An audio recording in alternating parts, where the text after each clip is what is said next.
Okay, so we're headed out. Every time I do something that could be stressful, I don't hang around in that stress for too long. I need her lifting her head. I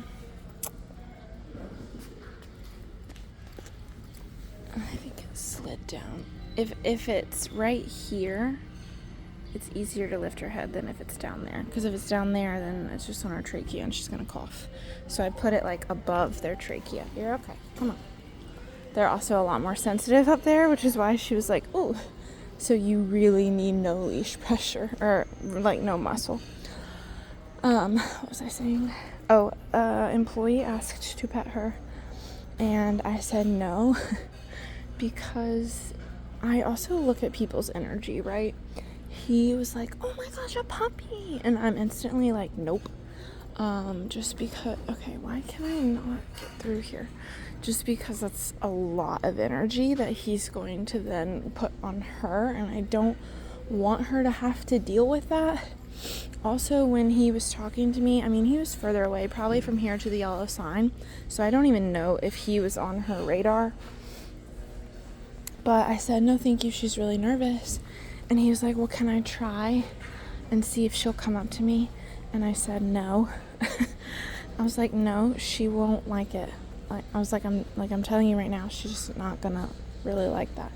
I said, I don't want her to bark. So I just said, no, not right now. I was like, she's shy, we're in training. That's why we're here, to try to get exposure to new people. So I did kind of hold my boundary on that one.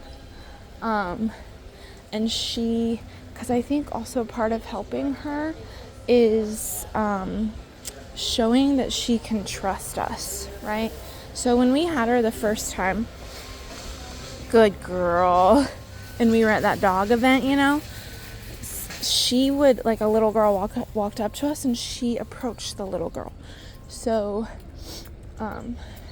in that instance, I said, okay, right? She went up to that little girl. She made the choice.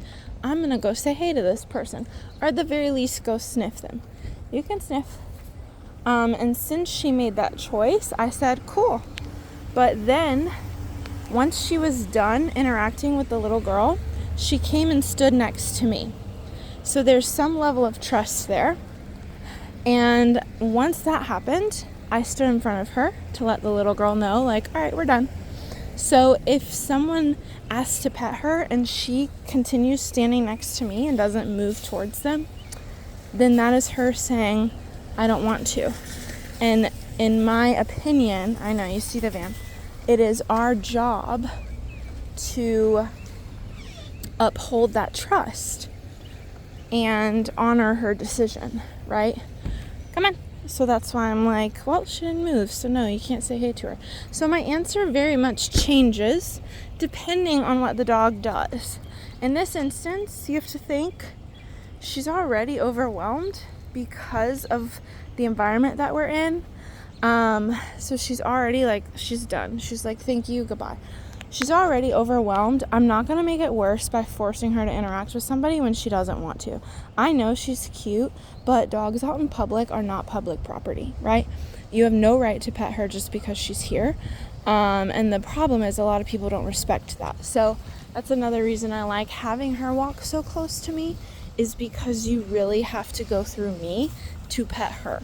And if I don't want you to pet her, I can quickly avoid or turn away and get myself in between, her and the person.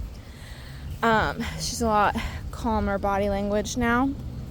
I want to give her a break, let her sniff, relax a little bit. You can see the tail's already back up. Her head is up a little bit. There are so many people here, and she has handled it beautifully.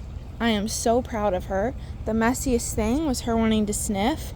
I'm so excited for the e-collar. I'm so glad that y'all decided to do it, because I think it's going to make a huge difference. Hopefully it arrives this week. I ordered it the day you paid, so I'm hoping it'll arrive this week and we can get her introduced to it ASAP.